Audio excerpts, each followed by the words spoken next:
విజయవాడ ఉత్సవం మీదన స్టే, ఆ స్టే తర్వాతన మళ్ళీ స్టే మీద స్టే వచ్చి ఇప్పుడు విజయవాడ ఉత్సవం నిర్వహణకి ఓకే అయినటువంటి వేళ విజయవాడ ఎంపీ కేసినేని శివనాథ్ చిన్ని తీవ్రమైనటువంటి వ్యాఖ్యలు చేసుకొచ్చారు. విజయవాడ ఉత్సవం అడ్డుకునేందుకు వైసీపీ నేతలు అనేక కుట్రలు పన్నారు. దుర్గమ్మ ముందు వైసీపీ నేతల కుట్రలు సాగలేదు. 55 రోజుల కోసం ప్రభుత్వం దేవాదాయ భూమి 44 లక్షల రూపాయలకి అద్దెకి తీసుకోవడం జరిగింది.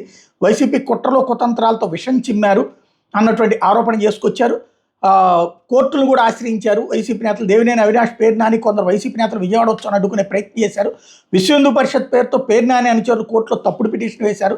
దేవాలయాల భూములు అన్యాక్రాంతం అవుతున్నాయంటూ పిటిషన్ వేయడం దుర్మార్గపు చర్య. ఎవరి ప్రభుత్వంలో దేవాలయాల భూములు అన్యాక్రాంతమై అందరికీ తెలుసు. గోడల్లో బియ్యం మాయం చేసిన వ్యక్తి పేర్నాని. మాజీ మంత్రి వెల్లంపల్లి హయాంలో దుర్గమ్మ వెండిసింహాలు మాయమైపోయినాయి. అలాగే దుర్గమ్మ ఉత్సవాలు అనేటటువంటిది అత్యంత ప్రతిష్టాత్మకంగా నిర్వహిస్తున్నాం అన్నటువంటి పాయింట్ చెప్పుకొచ్చారు. ఏదైతే ఫోర్జరీ సంతకాలు ఇవన్నీ కూడా చెల్లుబాటు కాలేదు. ఫైనల్గా ఇందులో దుర్మార్గాలన్నింటినీ ఎదిరించి మేము విజయం సాధించాం అన్నటువంటి విషయాన్ని చెప్పుకొచ్చారు. విజయవాడ నగరాభివృద్ధి నా జయం అన్నటువంటి వ్యాఖ్యలు చేసుకొచ్చారు. అట్లాగే రెడ్ బుక్ తన పెద్ద అది చేసుకుంటూ పోతుంది. రెడ్ బుక్ 2.0 మొదలు పెట్టాలని లొకేషన్ రిక్వెస్ట్ చేస్తాం.